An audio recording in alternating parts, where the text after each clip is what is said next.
नमस्कार, मैं हूँ हेमंत चढ़ार और आप देख रहे हैं मध्य प्रदेश का number 1 news channel the Bahujan news Damoh MP. चलिए अब देखते हैं दमोह और मध्य प्रदेश की सभी मुख्य खबरें फटाफट अंदाज में। सुप्रीम कोर्ट के अनुच्छेद 142 ने हाल ही में एक बार फिर बहस छेड़ दी है। यह अनुच्छेद सुप्रीम कोर्ट को असाधारण परिस्थितियों में पूर्ण न्याय सुनिश्चित करने के लिए आदेश जारी करने की शक्ति देता है। हाल ही में तमिलनाडु बनाम राज्यपाल मामले में सुप्रीम कोर्ट ने राष्ट्रपति को निर्देश दिया कि राज्यपाल द्वारा सुरक्षित विधेयकों पर 3 महीने के भीतर निर्णय लिया जाए। इस फैसले पर उपराष्ट्रपति जगदीप धनखड़ ने आपत्ति जताई और इसे लोकतांत्रिक शक्तियों के खिलाफ न्यूक्लियर मिसाइल तक कह दिया।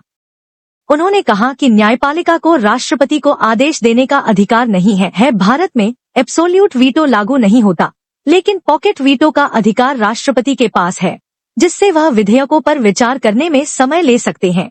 इस विवाद ने न्यायपालिका और कार्यपालिका के बीच सीमाओं पर सवाल खड़े कर दिए हैं। विशेषज्ञ इसे न्यायपालिका की शक्ति का दुरुपयोग मान रहे हैं, जबकि कुछ इसे लोकतंत्र की रक्षा के लिए आवश्यक कदम बता रहे हैं। अब देखना होगा कि यह बहस किस दिशा में जाती है।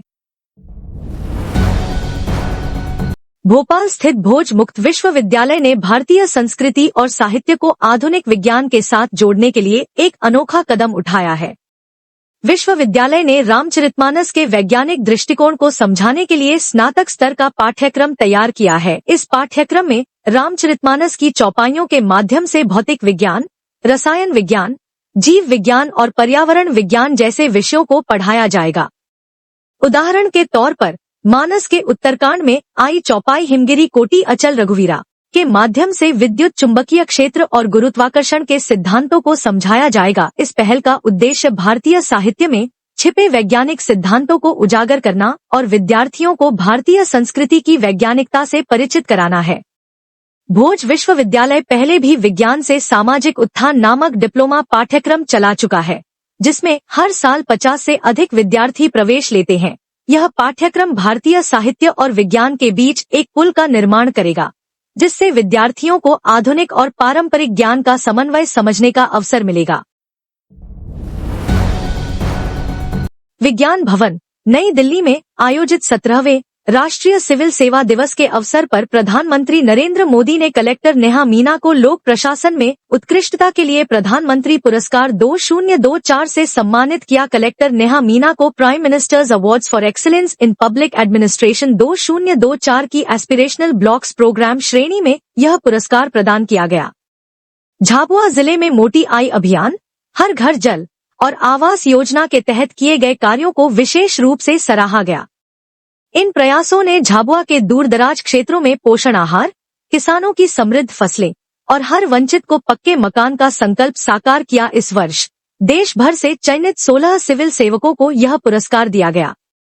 कलेक्टर नेहा मीना का चयन कैबिनेट सचिव की अध्यक्षता में एक्सपर्ट कमेटी द्वारा 4 अप्रैल 2025 को संपन्न इंटरव्यू के बाद किया गया। यह पुरस्कार भारत सरकार द्वारा सिविल सेवकों के अनुकरणीय कार्यों को मान्यता देने और प्रोत्साहित करने के लिए प्रदान किया जाता है।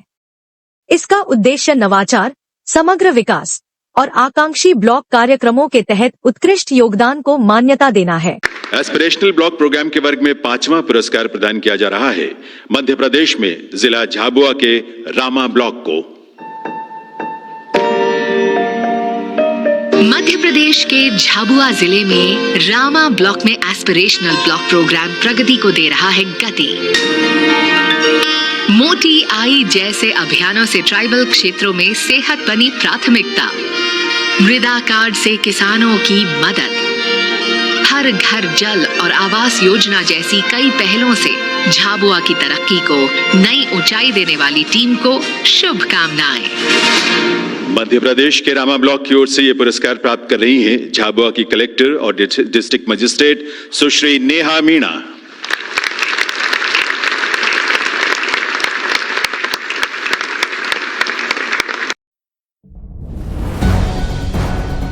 मध्य प्रदेश के शिवपुरी जिले में किन्नरों द्वारा अवैध वसूली की शिकायतें बढ़ने पर केंद्रीय मंत्री ज्योतिरादित्य सिंधिया की जन सुनवाई में यह मुद्दा उठाया गया।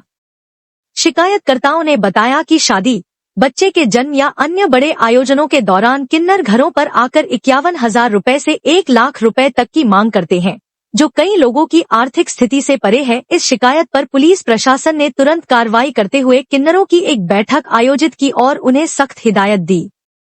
प्रशासन ने स्पष्ट किया कि इस तरह की अवैध वसूली बर्दाश्त नहीं की जाएगी। यह मामला सामाजिक और कानूनी दृष्टिकोण से महत्वपूर्ण है, क्योंकि यह न केवल लोगों की आर्थिक परेशानियों को उजागर करता है, बल्कि समाज में किन्नरों के अधिकारों और जिम्मेदारियों पर भी सवाल खड़े करता है। मध्य प्रदेश के दमोह जिले के बटियागढ़ थाना क्षेत्र के घूघस गांव में शादी की खुशियां मातम में बदल गईं, जब विवाह के महज 3 दिन बाद नवविवाहिता वर्षा की संदिग्ध परिस्थितियों में मौत हो गई। जानकारी के अनुसार वर्षा का विवाह 17 अप्रैल को किशोर विश्वकर्मा से हुआ था। 21 अप्रैल को उसकी अचानक मौत हो गई। घटना की सूचना मिलते ही परिजनों ने पुलिस को जानकारी दी। पुलिस ने मौके पर पहुंचकर मर्ग कायम किया और शव को पोस्टमार्टम के लिए भेज दिया। तहसीलदार योगेंद्र चौधरी ने बताया कि मामले की गंभीरता को देखते हुए पैनल पोस्टमार्टम कराया जा रहा है। पोस्टमार्टम रिपोर्ट आने के बाद ही मौत के असल कारणों का पता चल सकेगा। थाना प्रभारी नेहा गोस्वामी ने सामुदायिक स्वास्थ्य केंद्र पहुंचकर परिजनों से जानकारी ली और आवश्यक कार्रवाई की। पुलिस सभी पहलुओं से जांच कर रही है। यह घटना न केवल परिवार के लिए बल्कि पूरे गांव के लिए गहरा आघात है। अब पोस्टमार्टम रिपोर्ट और जांच के नतीजों का इंतजार है। Subscribe the Bahujan news and like this video.